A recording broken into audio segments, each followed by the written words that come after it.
Voilà, mes amis, comme je l'ai annoncé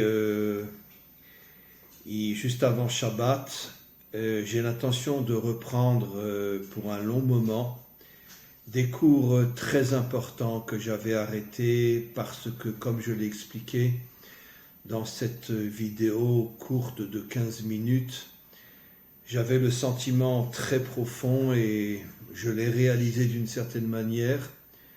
J'avais le sentiment très profond que l'une de mes missions était de réveiller un maximum d'hommes et de femmes parmi les nations et aussi d'engager des cours avec eux par l'intermédiaire de Zoom. Et c'est ce que j'ai fait pendant un long moment.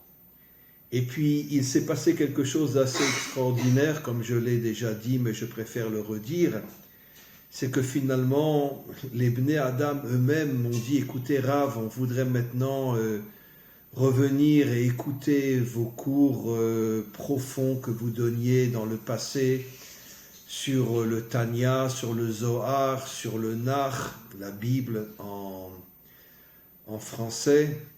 Et on voudrait que vous arrêtiez même les cours avec nous de manière à ce que vous puissiez vous concentrer sur des cours plus profonds encore qui nous permettraient à nous de nous élever, de nous construire, et bien évidemment, je m'adresse aussi à tous les enfants d'Israël. Et donc, finalement, j'ai pris cette décision. Je vais arrêter pendant un long moment mes Zooms avec une grande partie des nations. Et pour les juifs comme pour les non-juifs, je vais revenir à des cours profonds qui vont nous permettre à nous tous de nous construire et de nous élever dans finalement le sens profond de notre existence, qui est de devenir des hommes authentiques. Je vais donner 3 cours par semaine. Le dimanche, ça sera un cours de Tanya. Le mardi matin, un cours de Zohar. Et le mercredi ou le jeudi, ça ne sera pas forcément ou le mercredi ou le jeudi, mais en tous les cas, le 3e cours sera un cours sur le Tanakh, la Bible en français. Et je pense que je vais reprendre, pour l'instant, je vais commencer avec l'histoire du roi David. C'est des cours que j'avais déjà fait il y a très très longtemps, mais évidemment, la Torah est infinie, donc il y a aucun risque que je répète les mêmes choses que j'ai déjà dit il y a de nombreuses années. Ça va être une approche plus profonde, une approche plus forte encore, parce qu'entre-temps, on a mûri, on a étudié encore plus la Torah. Et donc, en plus des cours que je donne avec Eliyahu Bokhara sur le Likutei Moharam de Rabbi Nachman de Breslev, mes cours avec M. Abaou, mon cours de Sheka 1, je rajoute 3 cours, ce qui fera 6 cours par semaine. Donc un cours de Tanya, un cours de Zohar, on va commencer à partir du début du Zohar, et on va commencer l'histoire du roi David dans le Tanakh. Donc aujourd'hui, un cours de Tanya. Je tiens juste à faire une petite introduction. Comme vous le savez, le Tanya a été écrit par le Admor Hazaken, le fondateur de ce qu'on appelle aujourd'hui la Chassidoute Chabad ou la Chassidoute Lubavitch. Mais je préfère dire la Chassidoute Chabad. Chabad, ce sont les initiales de Chochma, Bina, Da'at, la sagesse, l'intelligence et l'union. Da'at, c'est l'union entre la sagesse et l'intelligence. Et c'est pour ça que cette Chassidoute s'appelle Chabad, parce que on pourrait dire, elle approfondit des notions de sagesse extrêmement, extrêmement profondes.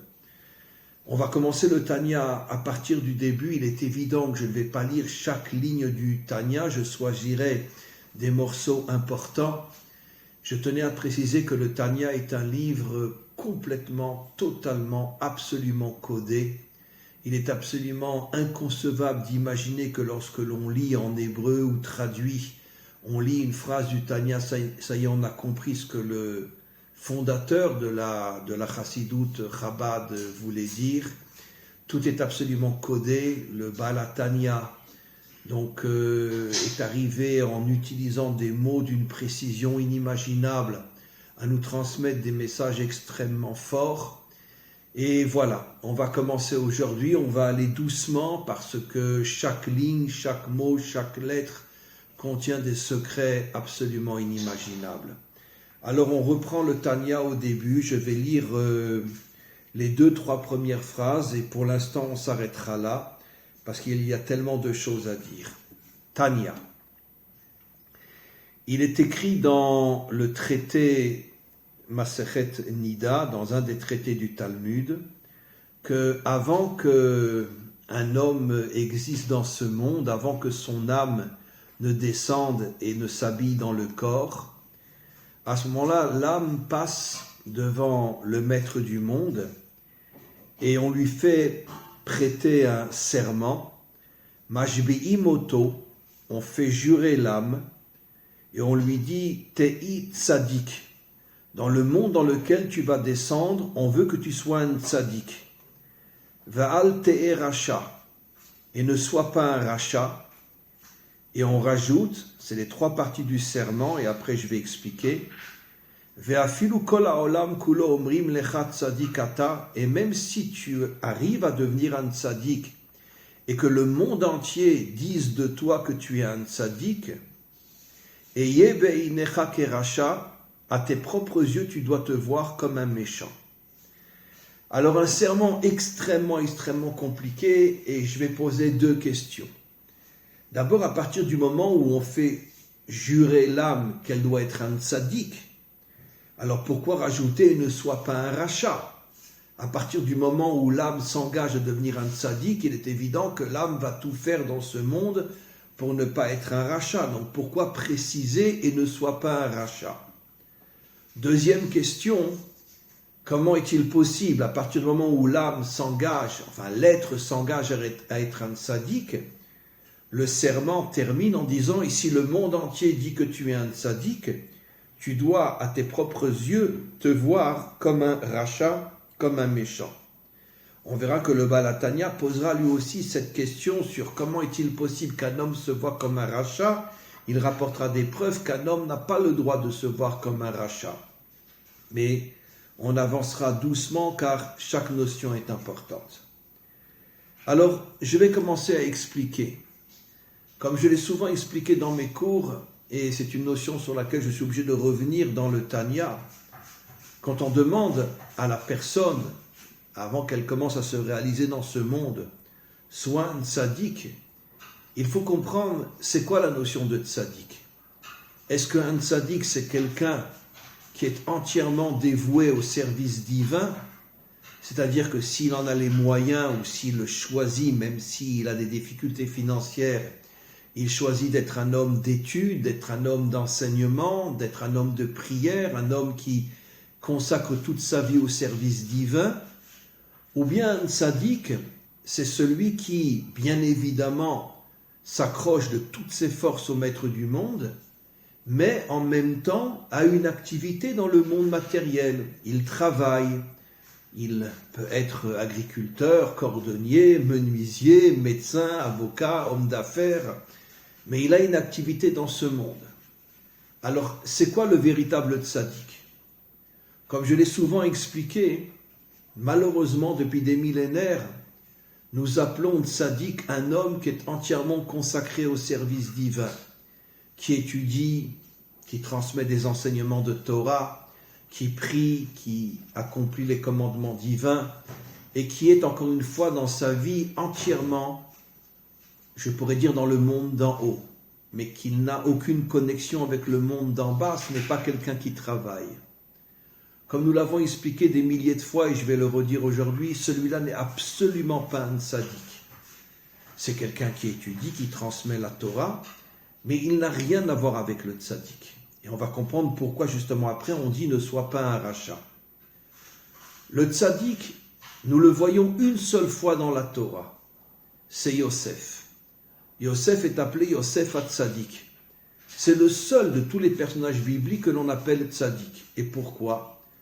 Parce que c'est le seul de tous les personnages bibliques qui a consacré pratiquement toute sa vie à être en bas et ne jamais tomber. Il a été vendu en Égypte à l'âge de 17 ans. Sa première épreuve a été avec la femme de Poutifar, il n'est pas tombé. Après, il a été 12 ans dans une prison, il y a 4000 ans, où on pouvait tenir que quelques semaines, que quelques mois dans une prison égyptienne il y a 4000 ans.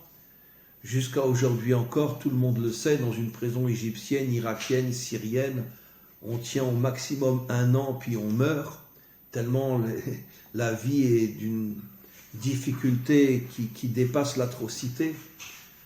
Et on ne peut pas tenir longtemps dans une prison égyptienne, même aujourd'hui dans le monde moderne, à plus forte raison il y a 4000 ans. Et pourtant, Yosef a tenu 12 ans dans cette prison, et il s'en est sorti.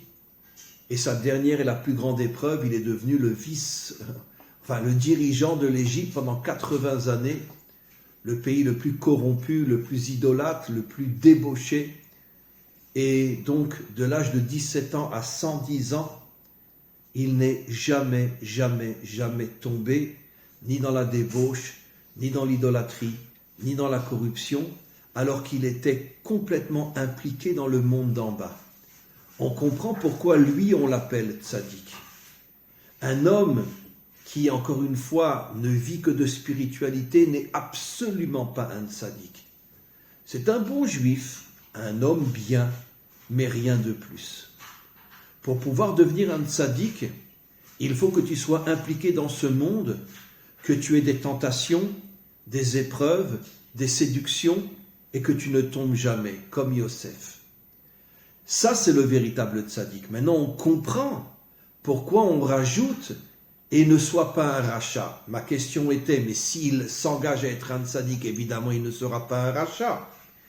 Mais justement, d'après ce que j'ai expliqué, on comprend parfaitement ce que dit le Tanya. Pourquoi il ne soit pas un rachat ? Justement, puisque pour être un tzaddik, il faut être dans ce monde, et puisque dans ce monde, il y a énormément de tentations, de séductions et de pièges, c'est pour ça qu'on insiste et on lui dit, même que tu vas être dans ce monde, que tu vas être tenté par les femmes, tenté par les hommes, que tu vas être tenté par la corruption, par l'idolâtrie, par tout le système mensonger de ce monde, le politique, etc. Ne tombe pas, ne sois pas un rachat. Si, malheureusement, et ce qui est faux, un tzaddik est celui qui est toute la journée dans une maison d'études et de prière, on n'a pas besoin de lui dire s'il s'engage à être un tzaddik, ne soit pas un rachat. Il ne voit pas de femmes, il n'est pas corrompu, il ne triche pas, il vit dans un monde spirituel. Pourquoi voulez-vous qu'il devienne un rachat ? Mais puisque ici, le vrai tzaddik est quelqu'un qui va être impliqué dans ce monde et qui ne va pas tomber, on comprend pourquoi on lui dit ne sois pas un rachat, c'est-à-dire que malgré toutes les épreuves que tu vas traverser, tu dois être un homme fort, un homme authentique et ne tombe pas, comme Yosef HaTzadik. Donc, les 2 premières phrases nous font comprendre quelque chose de fondamental. Nous ne sommes pas descendus dans ce monde pour nous réfugier dans un monde illusoire qui est un monde spirituel déconnecté de ce monde. Sinon, Dieu aurait pu laisser notre âme en haut. Pourquoi la fait-il descendre dans le monde d'en bas ? Justement pour nous éprouver et pour tester notre force, pour tester notre volonté, pour tester notre courage et notre détermination à être impliqués dans ce monde et malgré tout de ne jamais tomber. Ça, c'est le juste véritable. Comme je n'ai cessé de le dire, aujourd'hui on appelle un tzaddik un grand rave qui se consacre uniquement à une vie spirituelle. Et si quelqu'un est un homme d'affaires ou quelqu'un qui travaille, qui est en même temps très fort accroché à Dieu, mais qui passe une partie de sa journée à travailler, mais qui est un homme droit, un homme juste, qui n'est pas corrompu, qui ne ment pas, qui ne fait pas de mal à personne, on ne va pas l'appeler tzaddik. On va dire c'est un homme bien, mais par contre le grand rave est un tzaddik. Un jour viendra où on comprendra l'erreur que nous traînons avec nous depuis des millénaires. On cessera d'appeler un rave un tzaddik et on appellera un homme qui travaille dans ce monde, mais qui est un homme droit, un homme juste, un homme intègre, qui ne tombe pas et qui ne fait tomber personne. cet homme-là, on l'appellera le tzaddik, exactement comme Yosef HaTzadik. D'ailleurs, je m'étonne comment des milliers de juifs étudient la Torah et étudient l'histoire de Yosef HaTzadik et continuent à vivre dans ce fantasme d'appeler tzadikim des gens qui sont déconnectés de ce monde.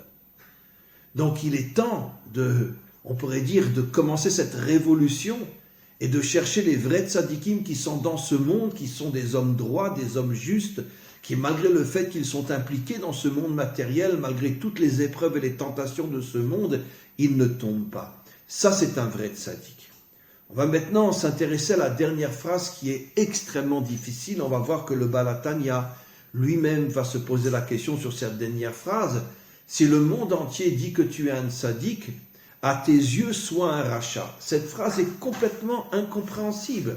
Si je suis un homme d'affaires qui est en même temps accroché à Hachem, dès que j'ai un moment, j'étudie la Torah. Si j'en ai les capacités, je donne même des cours de Torah. Mais en même temps, je travaille. Et dans mon travail, je suis un homme propre, un homme droit, un homme juste, un homme intègre. Et que des dizaines, des centaines, des milliers de personnes commencent à me connaître et pointent le doigt sur moi et disent « Oh, regardez, ça c'est un vrai tzaddik ». Comment le Tanya, enfin non, c'est pas le Tanya, comment le Talmud peut dire que tu dois te voir à tes yeux comme un rachat? D'ailleurs, regardons la question que va demander le Baal HaTanya. Le Baal HaTanya demande « Vetsarir lehavin » je voudrais comprendre. Pourtant, il y a un enseignement clair qui dit, il rapporte un enseignement du Talmud qui dit « Val te'e racha bifne atzmecha » tu n'as pas le droit de te considérer comme un rachat. Donc comment? Il y a une contradiction dans le Talmud. Il y a une partie du Talmud qui dit que tu dois te voir à tes yeux comme un rachat, et une autre partie qui dit que tu ne dois pas te considérer comme un rachat. Alors qu'est-ce que cela veut dire? Je vais vous révéler un secret extraordinaire qui est dans les mots mêmes du texte. Le texte dit, tu dois te considérer à tes yeux comme un rachat. Pourquoi préciser les yeux? Considère-toi comme un rachat. Pourquoi à tes yeux? Pourquoi le Talmud rajoute le terme les yeux? Nous savons que dans le Shema Israël, dans la prière la plus importante que nous récitons 2 fois par jour, nous disons « Velo taturu acharei einechem » ne vous laissez pas piéger par vos yeux. Qu'est-ce que représentent les yeux? Les yeux, c'est le monde de l'extériorité, c'est le monde que je vois autour de moi. C'est finalement, mes yeux me cachent l'intériorité de ce monde. Comme nous le savons, je l'ai dit dans différents cours, que le premier jour, Dieu a créé la lumière. Il ne s'agit pas de la lumière des astres, du soleil, de la lune ou des étoiles, puisque les astres ont été créés le 4e jour. De quelle lumière s'agit-il? Il s'agit d'une lumière spirituelle, d'une intensité inimaginable, et le Zohar dit que cette lumière, c'est la lumière de la délivrance finale, qui nous accompagne tout au long de l'histoire. Et nos maîtres disent que Dieu a caché cette lumière. Où il l'a cachée? Précisément dans le monde matériel, dans le monde d'en bas. La lumière cachée n'est pas dans une synagogue, ni dans une yeshiva, ni dans un centre d'études.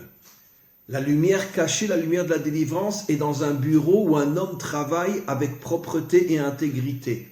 Et à ce moment-là, il se connecte à la lumière cachée. Et il devient un véritable juste, un véritable tzaddik. Donc, la grande majorité des hommes qui ne suivent que leurs yeux ne savent pas qu'il y a une lumière inimaginable qui est cachée dans ce monde. Sans compter toutes les autres choses qui sont cachées dans ce monde que nous ne voyons pas, que nous ne connaissons pas. Donnons un autre exemple. Un homme jeune est attiré par une belle femme. Il ne va pas se poser la question, mais qui est-elle à l'intérieur d'elle-même? Est-ce que c'est une femme bien? Est-ce que c'est une femme juste? Est-ce que c'est une femme propre? Dans un premier temps, il va être intéressé par son corps uniquement. Donc il suit ses yeux. C'est pour ça que dans la prière, on dit « Ne suivez pas vos yeux, cherchez l'intériorité. Regardez ce qui, justement, n'est pas visible par vos yeux. » Donc en vérité, les yeux nous amène dans un monde extrêmement artificiel, extrêmement superficiel, Et on peut dire sans la moindre hésitation que 90%, pour ne pas dire 99% des hommes et des femmes dans ce monde vivent d'après leurs yeux. Ils ne se posent pas de questions. Ils acceptent ce qu'ils voient, un point c'est tout. Et ils ne se posent pas la question que peut-être que cette vitrine, en vérité, n'est qu'une apparence extrêmement mensongère, artificielle, qui cache en vérité des choses soit très dangereuses, soit d'un autre côté des choses très bonnes que l'on ne voit pas. Alors maintenant on va comprendre ce que dit ce texte-là.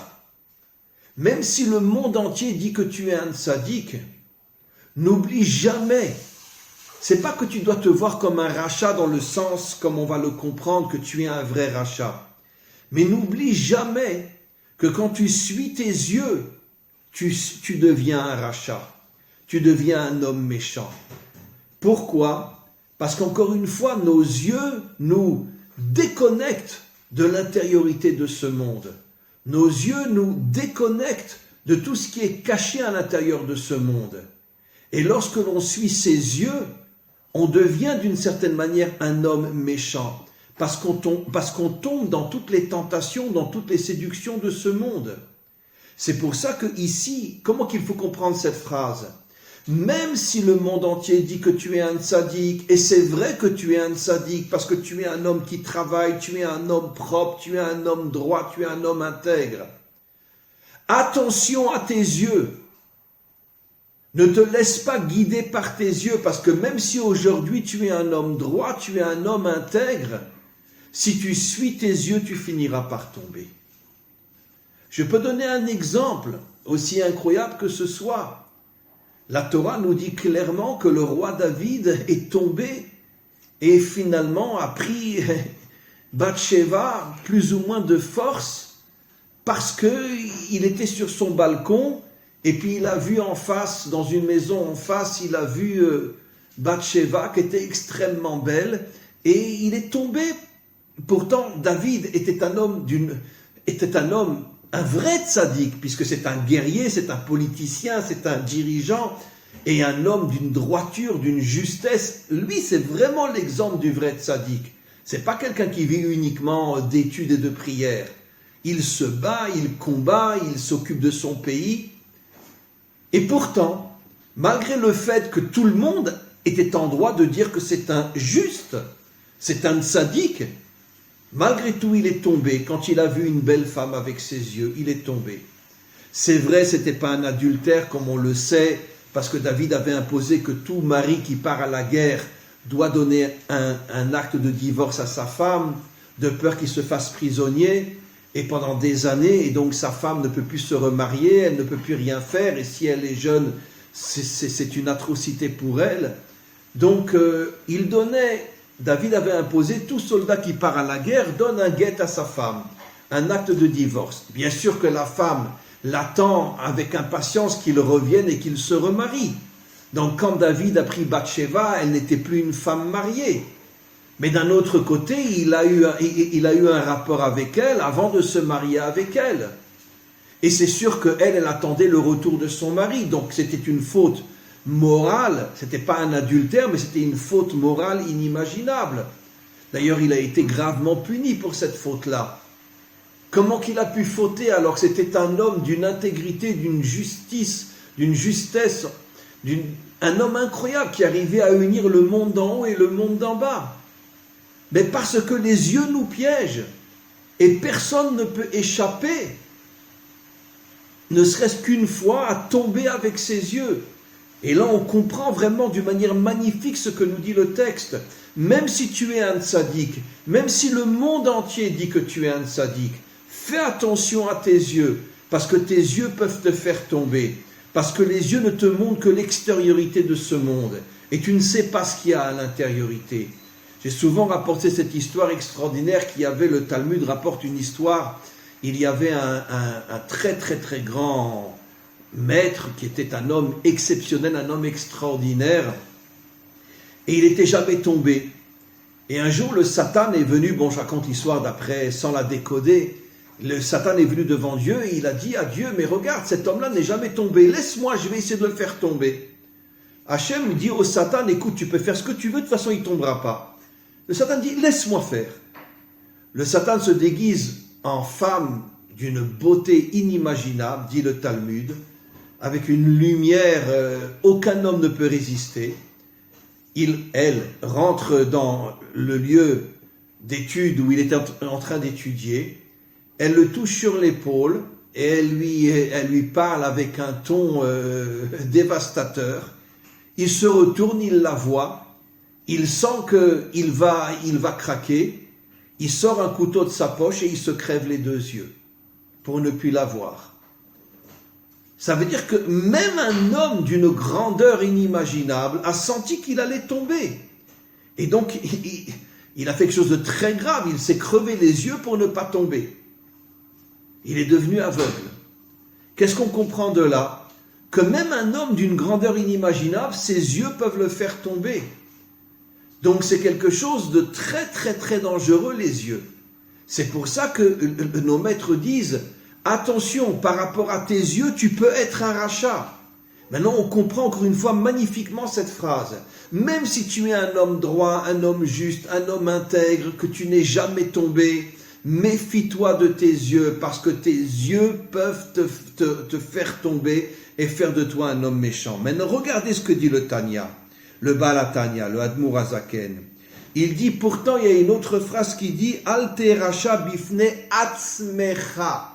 Là aussi, chaque mot est un mot codé que je vais décoder devant vous. Atzmecha, ça vient du mot etzem, qui veut dire ton intériorité. En vérité, qu'est-ce que le Baal HaTanya veut nous faire comprendre? Il n'y a pas de contradiction entre les 2 versets.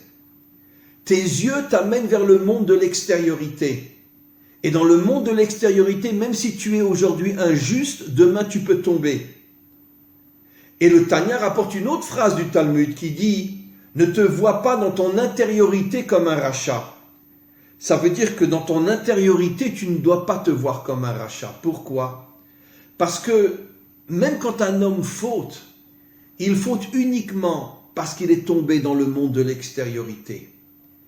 Mais en vérité, dans le monde de l'intériorité, c'est-à-dire surtout au niveau de l'âme qui est en moi, je ne peux pas tomber. C'est pour ça que le deuxième texte dit « Ne te vois pas comme un rachat dans ton intériorité ». Ça veut dire que tu dois toujours avoir l'espoir que même si tu es tombé, tu peux te relever et tu peux faire tes chouvas et tu peux revenir à un monde authentique qui est le monde de l'intériorité. C'est ce que disent d'ailleurs nos maîtres, enfin c'est ce que dit le roi Shlomo Ameler, le roi Salomon. Shiva yipol tzadik vekam. 7 fois le juste tombe, mais il se relève. Pourquoi le juste tombe? Parce que même un juste peut des fois se faire piéger par ses yeux. Mais pourquoi il se relève?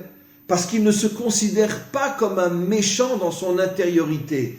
Il sait que ce qui l'a fait tomber, c'est parce que malheureusement, il a eu une faiblesse au niveau de l'extériorité de ce monde. C'est l'extériorité du monde qui nous fait tomber, pas l'intériorité. Et c'est pour ça que même s'il tombe 7 fois, il finit par se relever. Quelle est la conclusion de ce que j'explique? J'explique la chose suivante. Même un homme droit, même un homme juste, même un homme intègre, et je parle de quelqu'un qui est dans ce monde et qui, tout en étant connecté au maître du monde, est malgré tout dans ce monde, et c'est pour ça que le monde entier dit de lui que c'est un juste, c'est un tzaddik. Il doit surtout ne pas se bercer d'illusions et savoir que malgré le fait que le monde entier dit que c'est un homme juste, il peut tomber. Comment il peut tomber s'il suit ses yeux? S'il voit une belle femme, s'il voit qu'on met sur sa table 1 million d'euros en échange d'un mauvais coup qu'il va faire dans les affaires.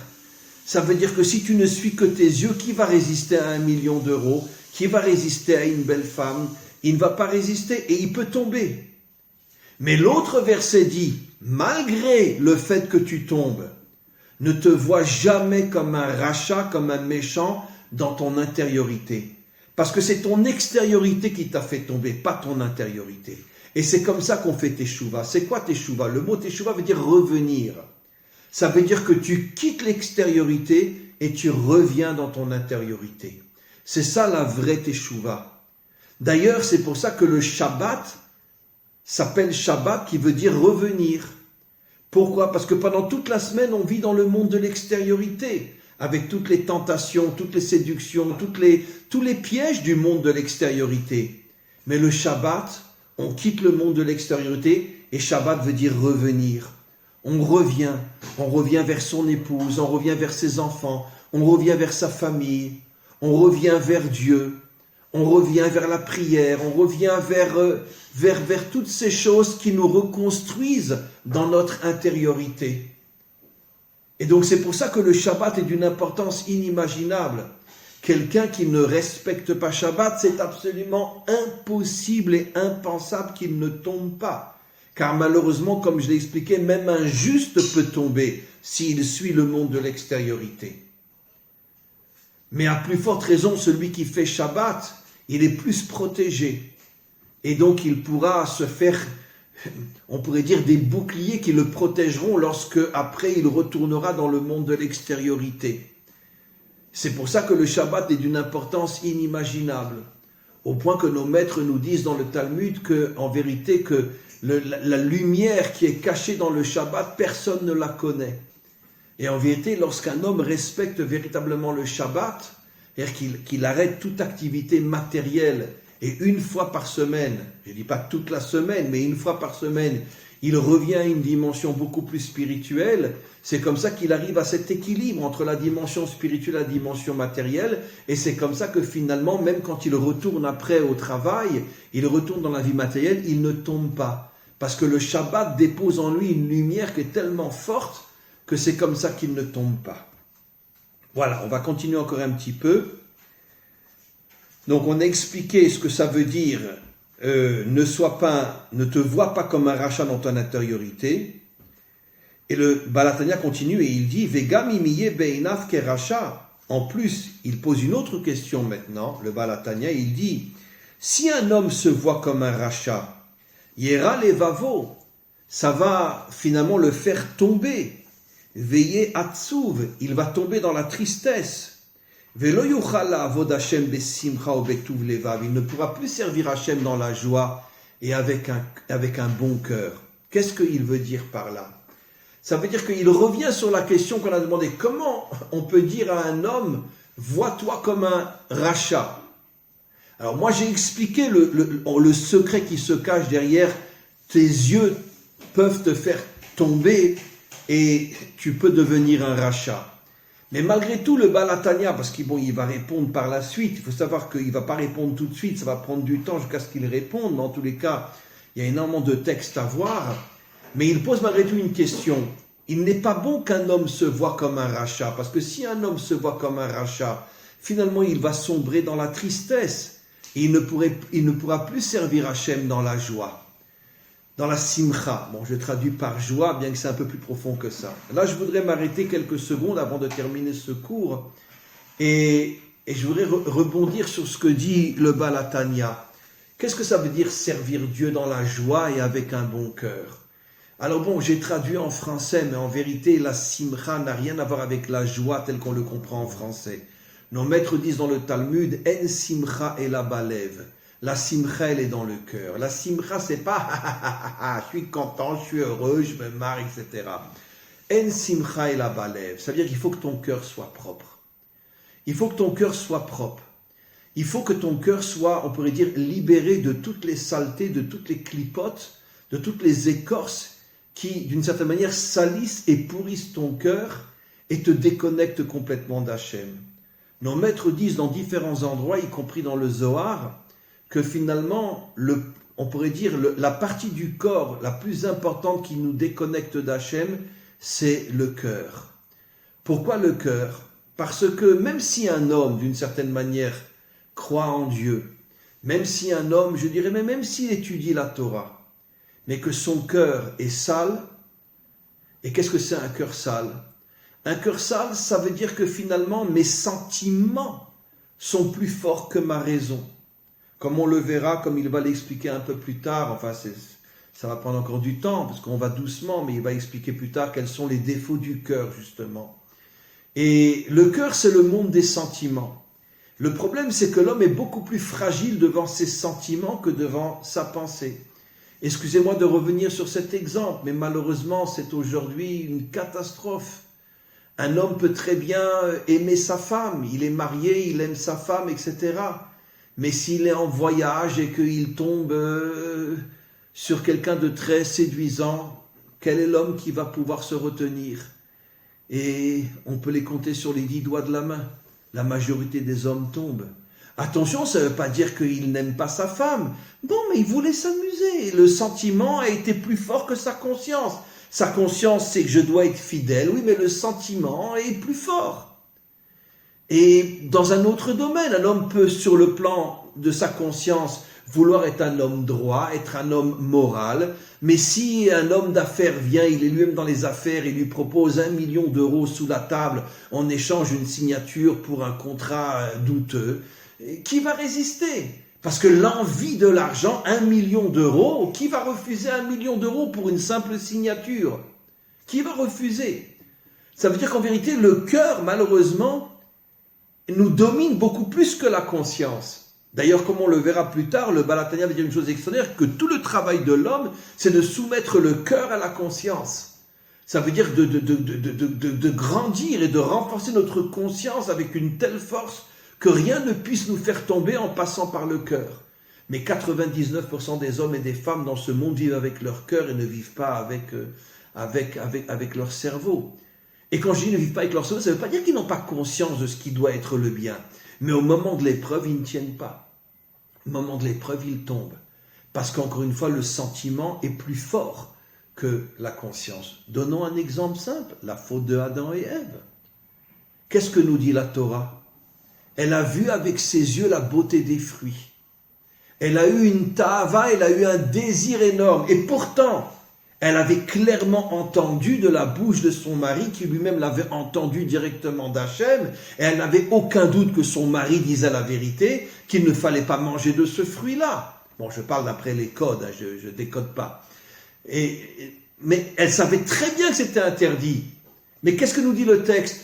Elle a été séduite par la beauté de l'arbre, et cette beauté a fait naître en elle un désir qu'elle n'a pas pu surmonter. C'est le désir qui l'a fait tomber, pas forcément parce qu'elle n'avait pas la conscience de ce qui était bien ou ce qui était mal. De là, on comprend encore une fois que la plus grande chose qui puisse arriver à un homme, dans le sens du mal, c'est lorsque son cœur tombe. Et justement, on comprend maintenant ce que dit le Baal HaTanya. Si un homme se voit comme un rachat, ça veut dire si un homme, d'une certaine manière, normalise le mal qu'il fait dans ce monde, la corruption, les femmes ou d'autres choses, même si au niveau de sa conscience c'est un homme droit, il ne tiendra pas, il ne pourra pas servir Hachem. C'est pour ça que le Baal HaTanya nous dit il faut servir Hachem besimcha. C'est quoi besimcha? En simcha el balev, la simcha elle est dans le cœur. C'est quoi la simcha? C'est ce sentiment de force, ce sentiment de puissance, ce sentiment de courage qu'il y a dans le cœur, car qu'on le sait aussi, le courage est une force du cœur, pas une force de la conscience. Un cœur fort, un cœur courageux, un cœur de guerrier. Et c'est ça la simcha, que j'ai traduit malheureusement par la joie, mais ça n'a rien à voir avec la joie. La joie, la simcha, c'est la force du cœur. Comment le cœur peut être fort? Uniquement s'il est protégé de toutes les tentations, de toutes les séductions de ce monde. Uniquement lorsque l'homme arrive à renforcer sa conscience plus encore que son cœur. À ce moment-là, il peut véritablement servir Hachem. Mais quelqu'un qui, soi-disant, sert Hachem, même s'il mange caché, même s'il fait Shabbat, même s'il accomplit les commandements, mais dès qu'il est dans ce monde, il n'arrive pas à résister, il tombe, en vérité, il ne sert pas Hachem du tout. Donc c'est pour ça que le Baal HaTanya nous dit ici qu'il ne faut pas se voir comme un rachat. Et comme il expliquera plus loin, comme je l'ai expliqué moi-même, ça veut dire qu'il faut avoir peur de ses yeux, parce que les yeux peuvent faire de nous un rachat. Mais dans ton intériorité, dans ton cœur, ne te vois pas comme un rachat, sinon tu vas tomber encore plus. Voilà mes amis, on va s'arrêter aujourd'hui. J'ai l'intention, chaque cours que je vais faire, le cours de Tanya, le cours de Zohar et le cours sur le roi David, de faire des cours d'une 40aine de minutes parce que ce sont des cours très profonds, très importants. Je ne veux pas faire un cours trop long parce que dans ce cas-là, je sais que beaucoup ne l'écouteront pas parce qu'ils n'ont pas le temps. Et puis même s'ils l'écoutent, ils ne vont pas pouvoir se concentrer sur les notions importantes que j'ai dit dans ce cours. Donc on arrête ce cours aujourd'hui, 40 minutes, des fois 45 minutes, et on se retrouve donc mardi matin pour un cours de Zohar. À tous et à toutes une très très bonne journée.